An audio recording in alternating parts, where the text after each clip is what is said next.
recording this so that, as it turns out, Jesper is on his way right now to Purdue, so they are in Illinois, but we wanted to record it so they can see this later. And so in a second when I hit record, it'll ask you to approve if you want to be recorded. Will that be okay with everybody? What happens when someone joins late? Well, he says they have a thing. Oh, they get prompted. And I am host, so. Or else they're excluded. Excluded. Where is the record button? Uh-oh. So,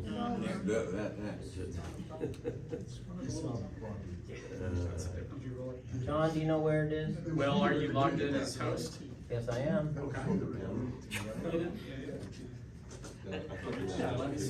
I am so glad I'm not doing that part.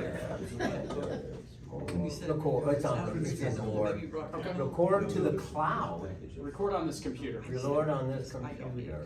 Recording in progress. Yeah, my car is one of those Oh, I that don't think it prompts asks you you guys for to permission, do did it? whatever. So when we were coming back Yeah. from Texas last week, I take my hands completely off, and sure enough, it keeps. This is on Whoa. a turnpike. Yeah, for about a minute I'm doing it. It finally pops up and says, "It is not safe to drive without your hands on the wheel." Car actually told me that. Scolded by your I got car. scored. As you know, we have a special presentation today. So the room is set up this way because we couldn't reset up the fellowship hall for our session meeting, and this turned out to work out so incredibly well for everyone to be able to see everybody quite well at home that we're going to see if this works for church school as well, because you can also interact with each other well. So before we get to Barbie, let's begin with a word of prayer.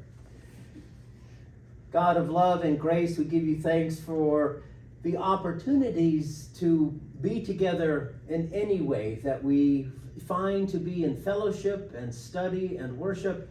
We ask for a special blessing on this fun and crucially important subject of the gospel according to Barbie. So we give you thanks for those participating, and be within our thoughts and our voices. We ask this in your name. Amen.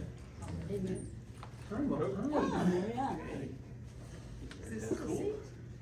Okay, so showtime? Awesome. Showtime. Yeah. Okay, here we go. Well, I've got to change into my Barbie garb. This is in honor of Sophia, who leaves Tuesday for the University of Arizona. Yay! You don't say you're leaving, but But this is the only shirt in my wardrobe that has pink on it. So It works. those who are far away, these are pink flamingos. Okay, so this is a You're classic going to a shirt. beach bank, what is it, beach blanket bingo? Something like party, that. whatever that thing. Yeah, I don't think there's any And that beaches in funicello. Tucson, though. You Yeah. look like Beach Beach Barbie. Okay, we will begin then, if I can have your attention.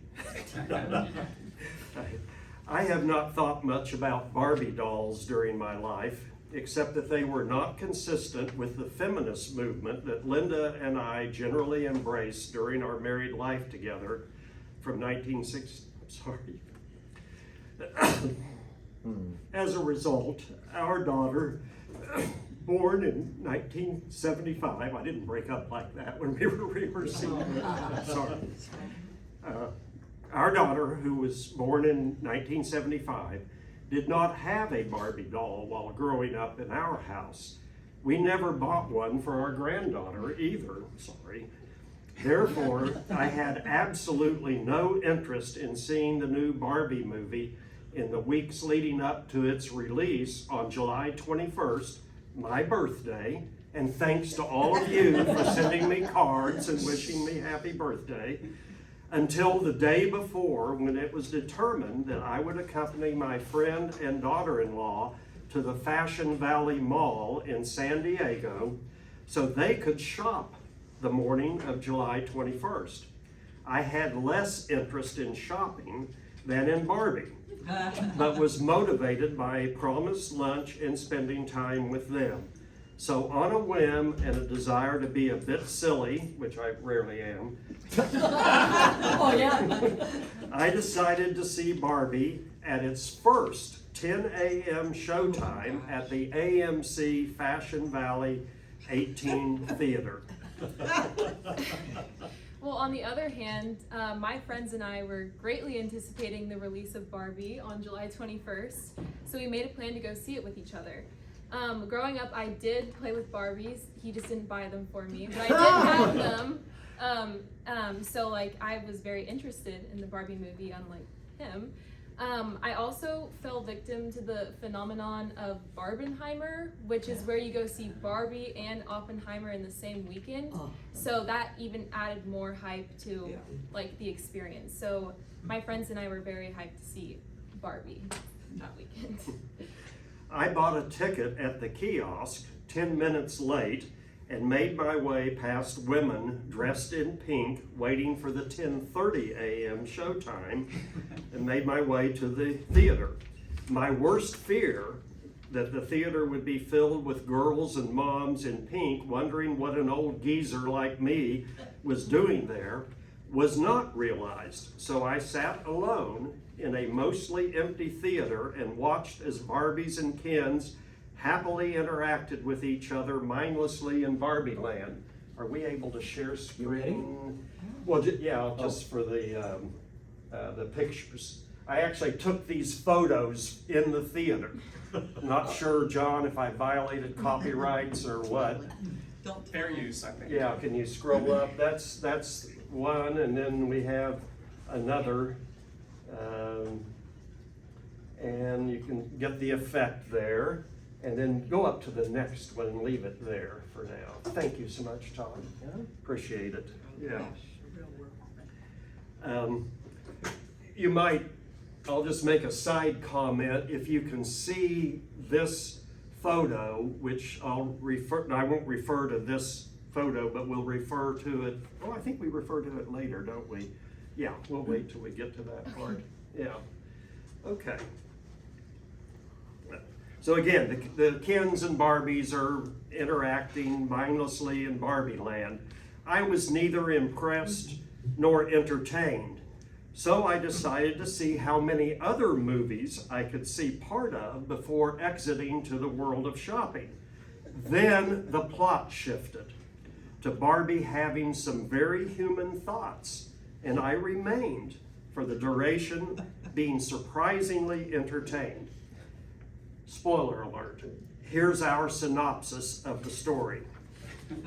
Okay, so basically all the Barbies and Kens live in Barbie land, later described as being like a town in Sweden, where every day is the best day ever and Barbies are its president, Supreme Court, and do everything else except Kens who do beach only. The main character, stereotypical Barbie, is the original doll that was the ire of feminists and source of Mattel's original success.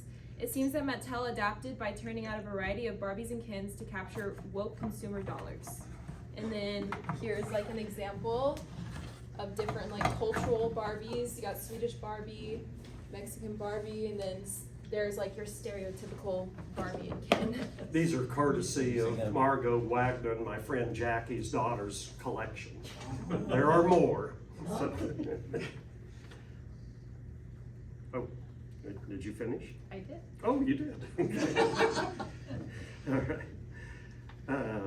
So when stereotypical Barbie has her human thoughts, she is told to go see Weird Barbie, who is Kate McKinnon, where we see the infamous dashed lines off China's coast. Any of you who have followed the controversy, that's the world map that is in Weird Barbie's chamber. And there are many, mostly Republicans, who have expressed outrage because the map shows the dashed lines, and what that refers to is China's claim on the South China Sea. But anyway, that's part of the controversy that Barbie has engendered. So anyway, Weird Barbie tells her that the human thoughts are coming from the human in the real world who has been playing with her and she must travel there and confront her human to get back her Barbie balance. She does so Barbie balance. with Ken. He suddenly appears in the back and goes with her. This is much more spoiler than I was expecting. Well, just, if you're like me, Dave, just wait a month, you'll forget it. I see Casablanca once a week. Fresh in She does so with Ken joining along the way by traveling to Venice Beach in Los Angeles. There she finds her human handlers, a woke teenager who despises Barbies and what they stand for, and her mother, who is her actual handler and who works at Mattel. Out of nowhere, the FBI informs Mattel that Barbie is in the real world and directs that she cannot be allowed to roam. Mattel tries to put her back in her box to avoid disruption of the real world. Meanwhile, Ken, man, I wish I looked like that. Maybe just 1 year of my life. Anyway. Meanwhile, Ken discovers his masculinity and the patriarchy in the real world and returns to Barbie Land to empower the other Kens. When Barbie's handlers, mother and daughter, help her escape Mattel, they all go back to Barbie Land and find that the Kens have taken over and all the Barbies have assumed their subservient roles in the patriarchy. The mother handler gives a rallying speech that you will hear in the sermon later played, and one by one, the Barbies are rescued and work to divide the Kens. With the Kens thus distracted, the Barbies retake Barbie Land through an election and all is well again. Except, stereotypical Barbie decides to return to the real world with her handlers and become human. Okay, I could give you a real spoiler, but I'm not going to say that for when you see the movie. That's kind of the best part. Okay, so I, after seeing that, got inspired to give Todd a break. We so much appreciate you doing Sunday school regularly. That is so nice. And thought, well, I'll do the gospel according to Barbie. And part of the preparation, I Googled that. And lo and behold, there was a sermon. I mean, this was literally within a week after. And then when Sophia agreed to do this, I Googled again. I decided to stop because who knows how many are out there. I found a second one. And if you can help me, just pull up that first link, the gospel according to Pat Lang.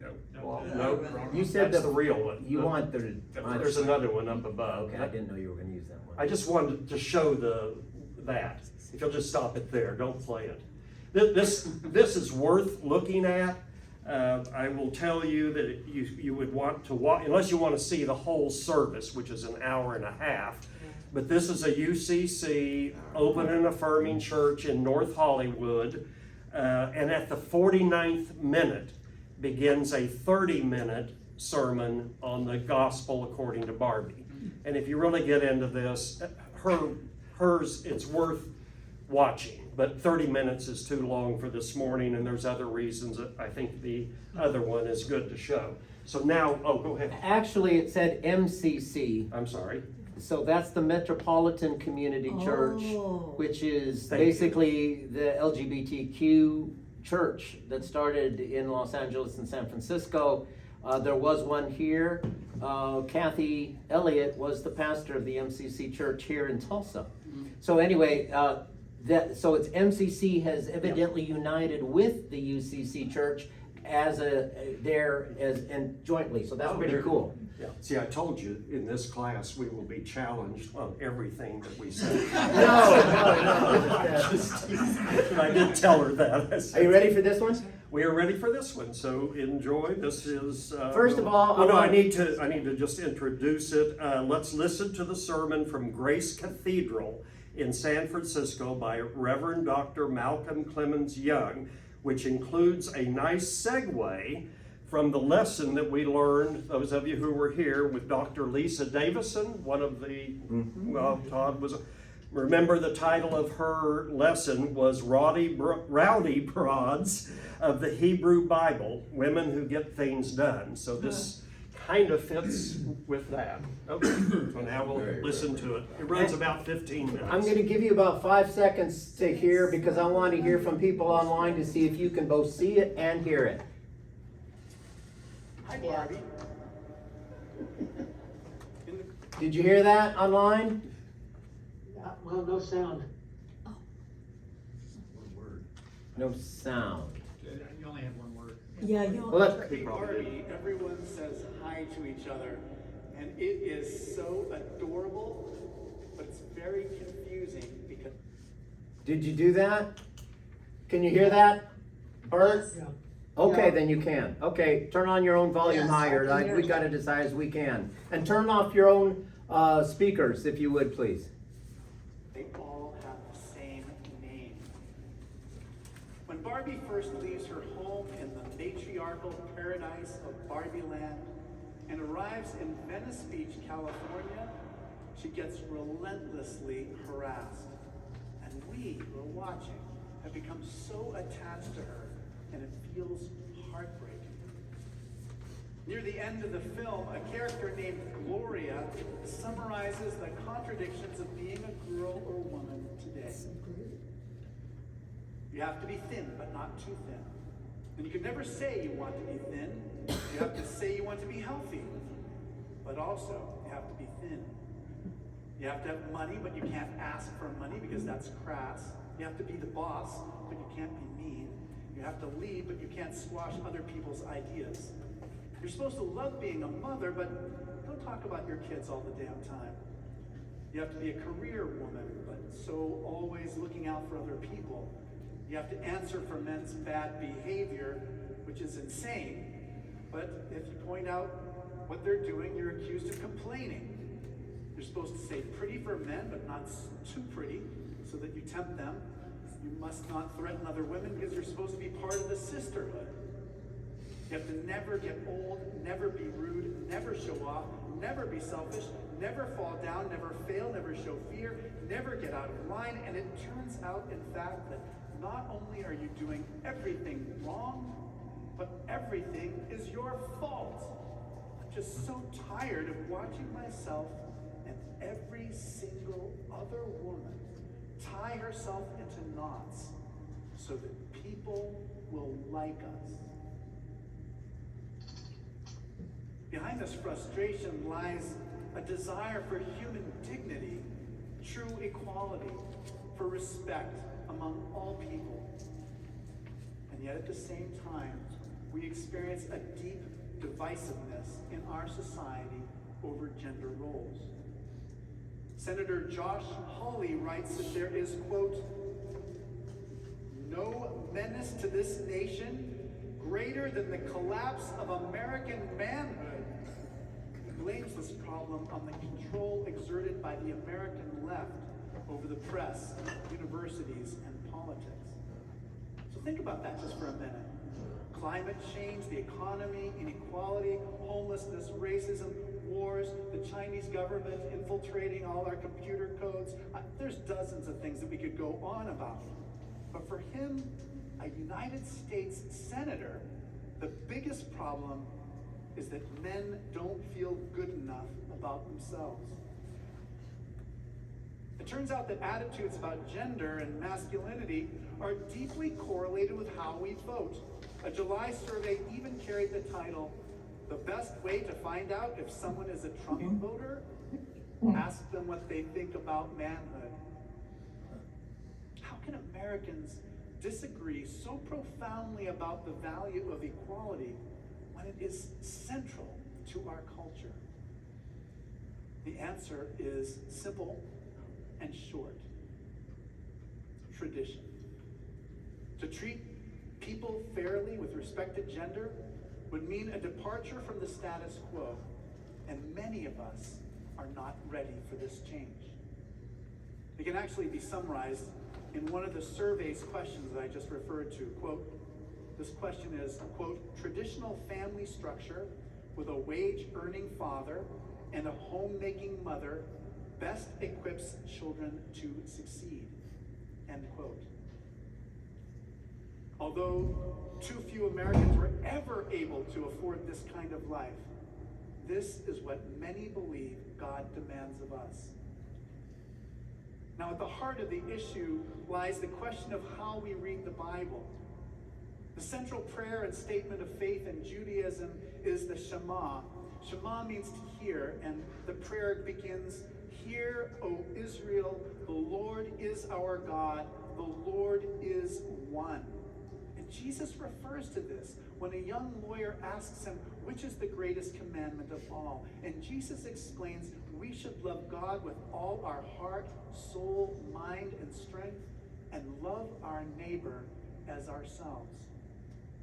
This should be the basis for how we interpret anything in the Bible. God is one. We have difficulty comprehending this. There is no one, there is no thing that is like God.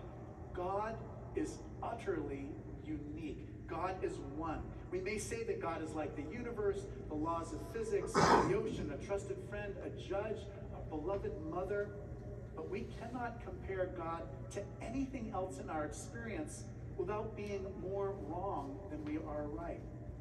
And partly for this reason, God remains hidden to us. And yet there's still hope. Hope that we can gain wisdom about God. The German reformer Martin Luther said that the Bible is not simply the Word of God. The Bible becomes God's Word when the Holy Spirit inspires us as we read it. Not all Scripture is created equal, but different parts of the Bible at different times in our life and over history help us both to understand God and God's hiddenness. Wednesday night we had the Vine service around the labyrinth, and Sister Dana, one of my favorite sisters of perpetual indulgence, read that reading about Leah and Rachel and Laban. And at the end of it he said, "I want you to make sense of that," or "that makes no sense," or "who could understand that," or something like that. And I am taking him up on his challenge this morning. Laban has 2 daughters, like Barbie.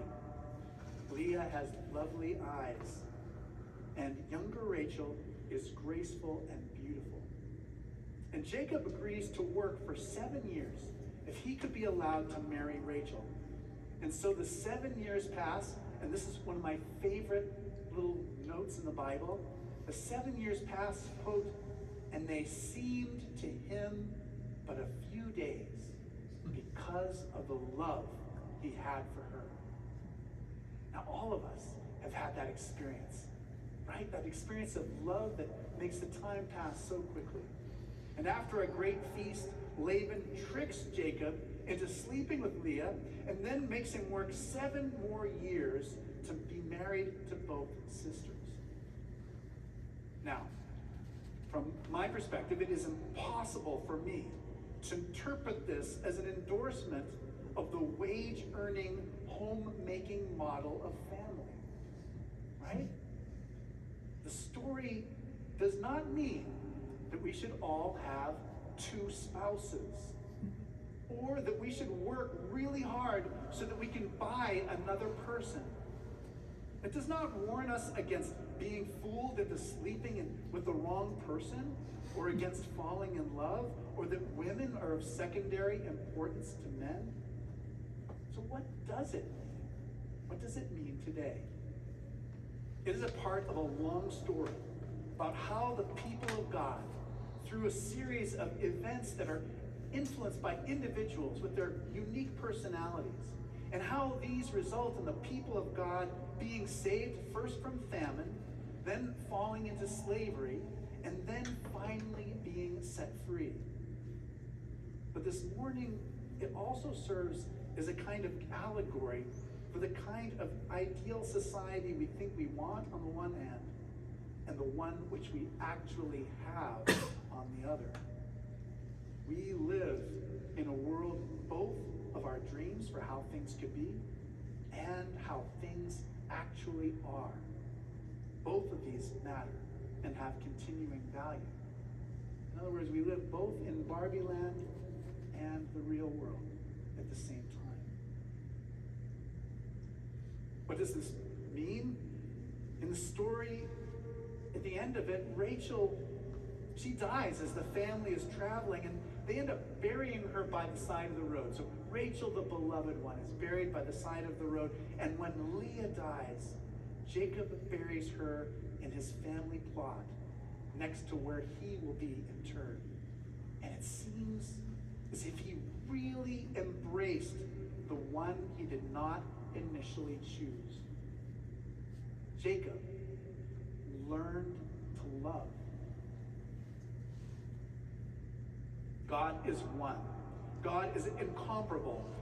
In God's kingdom, everyone is beloved without exception.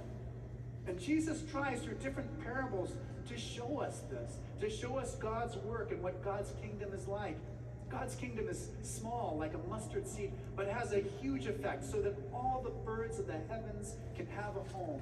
It is tiny and hidden like yeast, but makes what it becomes part of truly itself. Yeast makes bread. God's kingdom makes human beings humane. The church makes us into saints. God's reign has tremendous value, like a hidden treasure or the greatest pearl, and it's worth giving everything we have for it. God's kingdom is like a net, gathering what is good and bad in us all together. 49 years ago yesterday, a seed was planted. A loaf of bread was leavened when the first women were ordained as priests in the Episcopal Church. They were known as the Philadelphia 11, and they were ordained by retired bishops before women's ordination was officially approved of by the National Church. Two of my teachers, Suzanne Hyatt and Carter Hayward, were among those brave women. Barbara Harris was the senior warden of the Church of the Advocate where this all took place. She later became my bishop in Massachusetts. She was the first woman ordained as a bishop. These women, they were my mentors and my teachers. And we talked about what they went through. Growing up, every one of them had been told that being a priest wasn't something that a girl could do. Decisions about their future were entirely in the hands of men. They received threats. People called them terrible, vulgar names, refused to receive communion from them, belittled and humiliated them in every way. There was no church where they could officiate communion after they were ordained. They were a very diverse group with very different politics, but they bravely opened a new door so that we can live in a way that is more faithful to God. I remember one said, "Speak the truth, even if your voice shakes." And that is what they did. For 7 years, 7 more, 7 more, 7 more, 7 more, 7 more, and then 7 more. And it breaks my heart that the dreams they had for true equality have still not been realized. Why do women not receive equal pay? This is in part because the largest Christian denominations in America still exclude women from being leaders and teach that our gender makes us unfit for particular roles in society. Now, we try to be polite about this, but the time has come to speak honestly about the role of women in America, the role of women in religion. It is not the will of God for women to be second-class citizens in society. Now, perhaps this new society in which every person is treated with equal dignity and has equal opportunities has always been your life's dream. Or perhaps it is not what you would have chosen, but are coming to love anyway. Can we learn to love what we imagine and also still cherish what is real? Can we abandon those worries about manhood and stop tying ourselves in knots over whether people like us? Can we be bold and brave in the face of change so that we can love what God loves. What we, obviously we want Opportunity to, is all around us, but to act on it, you need to get out of your comfort zone. With Grammarly Go, you don't have to take that leap alone. This is a reminder. Hold Say on. hi and dismiss them, get up and move on. Grammarly. okay. Thank you, Todd, so much. I'm gonna ask one more thing of you, and that's to facilitate questions and Say hello. Go ahead. discussion. Each of us have some closing comments, and then we'll open it up, and I hope that you will have things to say, reflections, whatever, because if you don't, I'm gonna speak up for this guy. And I don't know that this morning's the right time to do that. I'll bring in Senator Hawley to help me. Oh, yeah. Anyhow, my reflection, closing reflection, and some of you were here. I did a 3-part series back in the fall on what I call the religions of San Diego. I did about Mormons because my son lives there and he went to BYU. I did about a couple of yogis that are based in San Diego that have been fun. But I also had the opportunity to attend a service at the Mary Magdalene Apostle Catholic Community that is pastored by female priests who have been ordained by bishops who are now excommunicated from the Catholic Church. And I just, again, want to present the thought, and I have actually spoken with the leader of that community, Jane Vaya, who is one of those women. She's a lawyer, she has a doctorate in theology. She expressed she would be willing to come here and share experiences and theological perspectives. So I think that's something as a follow-up to Barbie that this community of faith could consider doing. And now I will leave it to Sophia to close with her reflections. I was asked to write up a little Barbie testimonial, so I guess this is that. In short, Barbie surprised me. I expected and appreciated the silliness and humor of the movie, but I was not expecting it to impact me in an emotional manner. The Barbie movie did such a good job of balancing humor with seriousness. It was satirical yet genuine. That's what I appreciated about the whole experience. In fact, when asked in an interview if Barbie is a kid's movie, Margot Robbie, who plays the lead stereotypical Barbie, says, "It is a party that everyone is invited to. This is why I love the movie so much. Everyone can gain something from watching it. Kids can have fun while watching a beloved toy come to life. People can see womanhood represented and leave with a different perspective on what that means. To me, it was wonderful to laugh and have fun, but in the same breath, I felt seen and understood. With all that being said, I encourage you to watch it if you haven't. It might surprise you." If you didn't get it spoiled too much. Sorry for the spoilers. No. Todd, you were so good at leading discussion. First Would of all, you thank mind? you. Yeah. Awesome. Well, it only took just over a month for the movie to make over $1 billion worldwide, and the first female-directed only movie to cross the $1 billion mark. So that's also quite a testimony.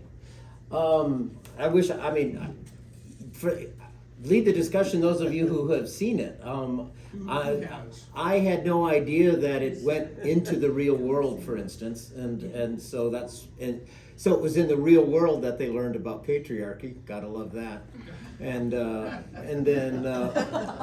then brought that back to their place. Oh my gosh, how many times does that still happen in the real world? You go out and learn something crazy and you bring it back, and it's that little piece of leaven that in the yeast in the whole thing, and it spreads throughout the whole community. Oh, I can think of a lot of examples of that. Just comments and reflections that you have. Can you see why the conservatives are so upset? The status quo. They had people literally preaching on this before it came out and condemning it and that it would be such a miraculous failure because of its message, that it's, well, I won't gloat. Planning it ahead of time, made sure people went to see it. And then decided- They saw that before they even saw the movie, of course. I've gotta say that if more people could hear America Ferrera's speech, which was quoted in the sermon, that if it's $1 billion worldwide, that's probably 400 million people that have gotten to hear that speech. Bravo! Everybody, that's one of the best. America Ferrera is the one who delivered the speech in the movie that he quoted in the sermon. She, don't want to do too many spoilers. No, as a real person in the real world, or somebody Yeah, she in, is yeah. the mom to the woke That's it. teenager that was mentioned Yeah. in the story. She's the handler Yeah. who's causing Barbie to go awry. So, Without doing my rant, just another comment on what you said in doing the Googling bit. It was interesting that at least early on, apparently, this story was looking at the Oppenheimer and Barbie was getting more attendance in red states, and Oppenheimer was getting more attendance in blue states. So it was interesting. So it's the exact opposite of what you would expect? Exact opposite of what some might want. Wow. Yeah. That's why I brought that up. It Wow. was, yeah. That's interesting. Yeah. Sophia, your synopsis was great. Thank you. Oh, Yes. thank you. You saw the movie? Yes. All right. Yeah.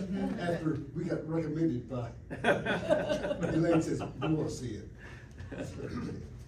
One of the things I loved was how Mattel and I guess Warner Brothers didn't mind being laughed at or Yeah, imitated, no kidding. I thought that was a great, just a great touch, that, they too were in on the joke. And, Right. and the opener with the 2001 thing, and all Oh, of a I sudden, forgot about that. here Yeah. comes the Barbie down, to these kids that had been playing with baby dolls, and she appears then. Yeah. uh, Do Barbie not doll. go in late like I did the first No, time. you- See, I Oh, missed you need to that. be there. Oh, Yeah. yeah. I got right in the middle when it was silly. Oh, I totally, oh. that's why it was a whole different experience for me. Yeah. Yes. You've seen it twice? Oh, God. Four times, right? 2001 or? You could say I'm a no. man. I'm a man. Hey, anybody online, do you want to add any comment?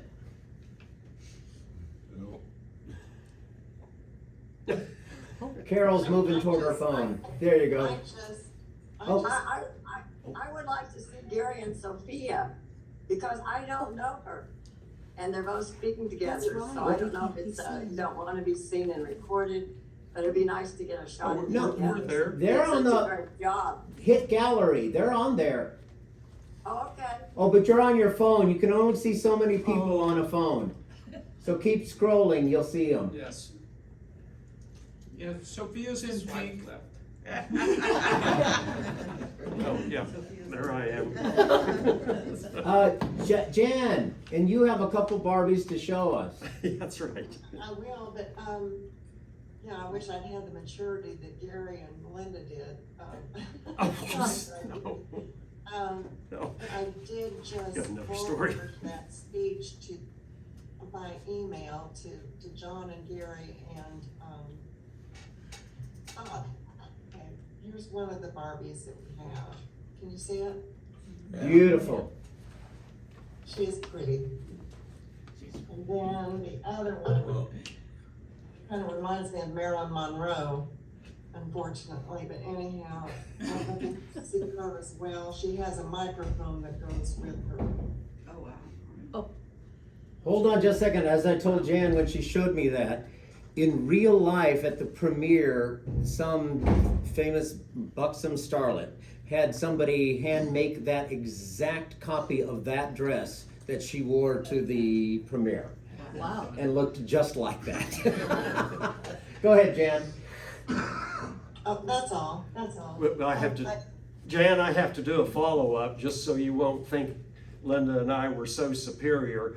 We were having this conversation with with the Olsons. Fritha is the daughter who was born in '75, and no, we never bought her a Barbie. But she spent probably half her waking hours with her best friend Erica, who lived right across the street. And unbeknownst to us, probably known to Linda, I was totally oblivious to a lot that my kids did, as I learned. Erica had all the Barbies. So Fritha did play with Barbies a lot, yeah. Sophia, you want to tell us what you had mentioned to me before about your Swedish Barbie? Yeah, I think my parents received that around 20 or 25 years ago, before I was born, and I was never allowed to take it out of the box. But yeah, so it's still in the box. Valuable. Oh, hang on to that. Yeah, that's Swedish Barbie. And I actually remember that there were a whole bunch of Barbies made with incredible costumes based on cultural things. So is this one of yours? Or It's Jackie, my friend Jackie's daughters. Okay. And so somebody in the family, Jackie won't admit to buying her Barbies, but but somebody, because they have a lot of family in South Texas, Okay. so that very spoke good. to their experience. Yeah. And this is Margot's as well. I mean, she has that. And How many of you grew up with Barbies or dolls that you played with? Well, my girls did. I didn't, but my girls did, and they kept cutting their hair and. That's weird, Barbie. They got to see that. Barbie. Well, it's like Toy Story with the Play next door with neighbor who toys. just kept mutilating the toys. Ugh. Okay. Didn't Barbie end up later having the hair that grew? One of them did. Oh, yeah. So that was in order for those who cut them could at least make them, they could have different hair lengths. Yeah, those were later Barbies. According to the movie, that's not all that grew. Oh, Okay. that was fascinating. Was that real, I guess? I think Yeah, it's think All it was of the real. ones they All showed. of The it was pregnant all real. Barbie discontinued. Puberty Barbie. What do you mean real? Puberty Barbie. Yeah, puberty Barbie. Like baby. Really? Barbie grows up, or it was in the movie. She had a friend. Yeah. Or was it yeah. Midge? Well, then she had that Barbie or friend. Midge? Oh, yeah, you're right. It was Midge. I don't know. Gotta get the details right. I think I heard on And sisters. NPR, before it came out, that the first Barbie was flat-chested, that Mattel could not produce a Barbie with breasts. Anatomically correct. And the first ones were preteen. Oh, So I that's heard- fascinating. I was also listening to something on NPR, and they said that when they were first bringing Barbie over, that the original one was seen, I want to say in Austria or Switzerland. Right. And then they were having either a Japanese or a Chinese company mock up Barbie, and every single model they got in had nipples on it. And Oh. that That's it. was horrifying, so they kept having to send them back and say, this is great, Cut- make it with no nipples. cut 'em off. And they kept sending it back with nipples, and they were like, no, we cannot sell this in America with nipples. So finally, they got Barbie. Yeah, the nipple is Barbie. That's the correct version. Okay. Oh, great. Lovely. Thank you. But I would suspect, I'm thinking 60s, mid 60s, that was my generation. But I mean, most, like with my sister and stuff with dolls, they still pretty much did the stereotype. This is what the girl doll would do. You'd have the tea parties and you'd have the stuff that fit that cultural understanding of the time. And I had a G.I. Joe. I didn't want one, but my neighbors had one, and to play with them I had to get one. So I still have the 1965 G.I. Joe, which is probably worth a ton of money, or not. And it was always war and all that stuff. There was very much gender roles, and I would suspect that's how most children played with them back in the 60s. Because that was also before we heard all about, this is wrong. Well, that was the cultural shift for Linda and me, because, we went to high school in the early 60s. I graduated in 65, she graduated in 66, and it was all about civil rights. If you were kind of liberal-minded, I thought nothing of going to an all-male school. That's just the way it was. It was weird when I got there, because I've always had girls in classrooms, but still, it was just not. And what I said, just in the time we were in Philly, and came back here and said, by the time we got back here in 73, then the women's liberation, the whole thing, feminist, is in full force. And we totally buy into it. So this was nowhere on our radar for what we should model for our daughter.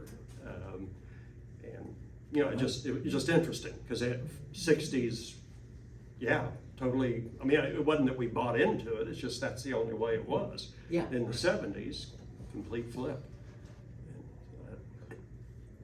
And Mattel played catch up, but by Yeah. introducing the countervailing figures, and what I liked about the movie, and I went in skeptical. But when it started with the 2001 reference, I knew it was going to be smart. And it had, the cultural references were just fun. So references to The Matrix, references to a bunch of other movies. That was fun, but it was really smart about the development of American culture and how it presented the Barbie world and the so-called real world. I really appreciated the cross-pollination that was going on, and it wasn't absolute that one was superior. They both needed work, and they both, by being integrated, had the chance to do something better. And I really liked that. Even though, of course, sometimes it seemed cartoony, or sometimes the archetypes were so archetypal that you said, okay, where's sort of the complexity? It was still pretty complex given what it was trying to do. And I think people who watched the movie, Joe Rogan, it was interesting, said he liked the movie, for example, and thought people who were getting worked up about it were missing the point. And so I think it's like so many interesting culture. This has a chance to sort of plant seeds and generate cultural conversations, which I think is pretty cool.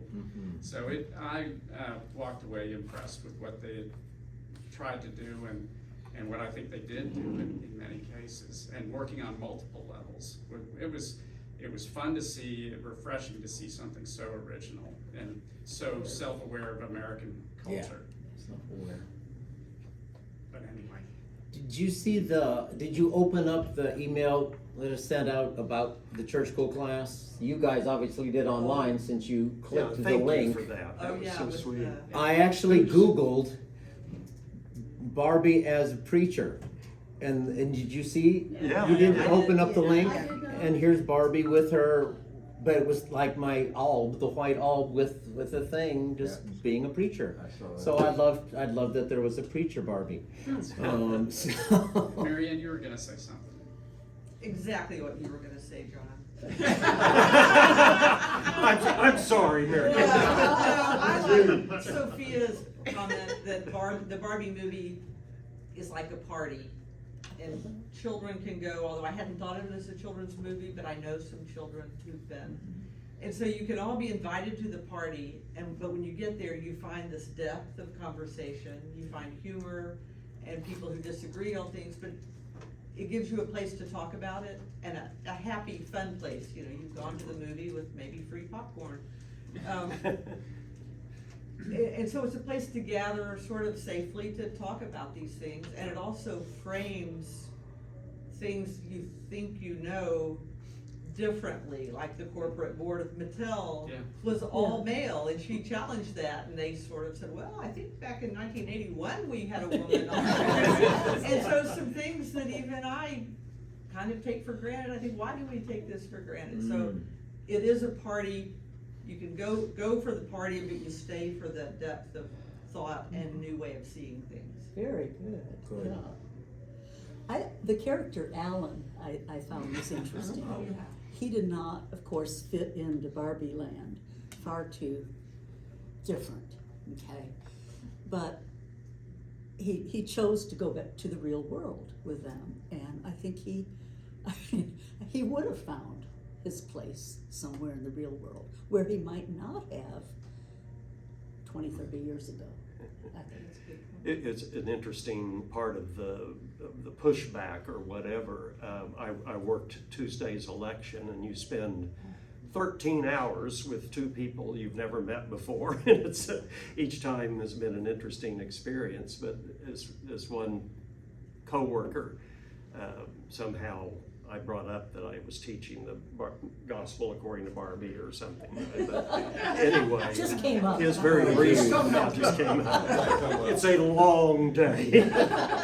But he just made the comment. I mean, no, the other one had already seen it, or either was all gung ho to see it, and then the conversation stopped when this other one said that that he understood that most of the actors that were playing Barbies were trans. And I think the reality is there's one trans, and then Alan probably is out or whatever, but I mean, I forget which, I think the physician, is there a physician Barbie in the movie? But I think maybe, but evidently that's probably what he got on, what is it, Fox or who knows what feed is saying that they're all. They were attacking it, not so much for the feminism, patriarchy part, but because of course, especially the trans issue. Yeah. And that, I haven't seen it, but that there was actually never anything actually stated. No. Even though it's like with those who have eyes to see, you can see who these folks are supposed to be representing and were included. But with that, so to try not to intentionally offend, but people love to get offended anyway. Yeah. No, I need to go back and see it again because just being a part of this conversation, I'm getting so much more out of it than I did sitting there and listening, watching me too. it. Did you take Annabelle? No. Oh, she's still at camp. She gets home next week, but. There you go. Excuse me. Yeah. You could get away with that. I couldn't. No. I guarantee if I was still doing youth ministry, I would absolutely would take the youth group to see it and then have a big discussion exactly like we are right now. And it'll happen obviously when it gets on the video or whatever it's called now, where you can watch it streaming. Because this will continue to be a wonderful source of discussion for people. Excellent. So how are you feeling about leaving home? I'd love to just, not to put you on the spot, but wow, this is the last time you'll be around until you visit again. Yeah. My parents already booked me a flight for Thanksgiving, so Okay. I think they're eager to. To here or to someplace else? Yeah, but I mean, I'm excited. You're not, yeah, some people are excited or some people are scared about leaving home. And Yeah, I mean, I think I kind of just see when I get there, because right now I'm kind of more excited than nervous. Do you have a roommate? I do. I didn't know her prior, but Okay. I met her through like finding a roommate, and then we have 2 suite mates. So I'm living in a 4-person. Good. Where is it you're going? University of Arizona. In Tucson. Tempe, Tucson. Oh. And and twins are always an interesting thing to me. What's it gonna be like for you to not be with Jesper? It would be interesting. It'd be, I mean, I think it will be a change, but we'll see. Once again, like I'll probably see when I get there, the reality will probably settle in a little bit, but no like major separation anxiety Um, of going different places? I don't know, I don't think so, not yet. You can always call him. Yeah, yeah. That's right. FaceTime. But will he answer? Yeah. Or remember where his phone is? And we're recording now also because they, like I mentioned at the beginning, they're on their way Oh, I forgot to about that. Purdue there in Illinois. Oh, well, that's in Indiana. Indiana, but they're in Indiana. Illinois right now, so they can, or unloading, we're not sure where they are at this moment, but, since probably he's there. already Yeah, on his they way will. and gone. Yeah. So, and you leave on Tuesday? You driving? Are you gonna have a car there, or are they Yeah. gonna drop you off? They're leaving you with a car? Yeah. As a freshman? Yeah. Oh, gosh, times have changed. Yeah. my brother didn't get so lucky, but Arizona allows freshmen to have cars. So we're driving my 2004 Toyota Camry 16 hours to Arizona. We'll see. You mean Purdue doesn't allow freshmen to have cars? Oh, Yeah. I didn't know they could do that, okay. Yeah, I think it's space, because Purdue has 50,000 students. Probably not enough parking lots to accommodate all of that. Cool. So have you been to Purdue and has Jesper been to Arizona? No, Okay, just, yeah, Jesper toured Purdue earlier this year, and then I actually haven't been to the campus since, like, officially toured it. I've been Right. to the campus a couple years back, but I haven't officially toured it, so. I just wondered. Yeah. 26. Oh, yes, 26. We got 4 minutes to continue to grill Sophia. Last chance, until Thanksgiving. Is your Camry pink? Yes, yeah, no, I'm. Oh, God, I went, what? No, silver, so. Good comeback, that was good, you're gonna do well. And did you have a particular major? I wasn't here the Sunday you were presented to everyone, I was on sabbatical, so what were you gonna study? I'm doing neuroscience. Oh my God, Yeah. okay. Didn't we all love neuroscience Oh, in yeah. college? Yeah. They don't teach that in seminary. No, that's, congratulations, wow, wow. So you'll probably be in school. Yeah, probably for a while longer. We'll see. When I first met both of you 15 years ago, I was invited to dinner at your house, and you were wearing the I don't want to say costumes, but the outfits that were from China, is that? And you both spoke Chinese, and you were like 5 years old, and you knew Mandarin. I actually remember that dinner. Oh, cool. I think you read some book to us. During Or dinner? after? Okay. I don't know, that's what I remember. Oh, wow. So have you kept up with language? Yeah, I did it all the way through my senior year of high school. And then I'm considering a minor, but I'll see if I'll hold off for now, like focus on the neuroscience rather than. And the language has still always been Mandarin? Or? Yes, yeah. Wow. Yeah. Did you go to Booker T? No, I went to Jinx. Oh, They had like was that the- on- Susie they were the first Yes, school that yeah, I started. had her my freshman year of high school, and then she moved back to Booker T, I'm pretty sure. Well, know you go with our blessing, and you are surrounded by this great cloud of witnesses that are gonna keep track of how you're doing, and know that when things get weird at college, hang in there. There's people who love and care for you. Thank you. So, yeah. Anything else? Just say no to vodka shop. Or Jägermeister, or Goldschlager, or I think it's tequila. oh, shots in general. Yeah, it's Arizona. It'll start with tequila, so be careful. I'll keep that in mind. Let us close in prayer. Gracious and loving God, thank you for an incredibly fun and interesting and educational time together this morning. And thank you that through movies and other forms of entertainment that can be deep and help perhaps even move culture even a little bit toward greater inclusion. Thank you for this movie. Thank you for Gary and Sophia bringing this to us today, which has been indeed a wonderful experience.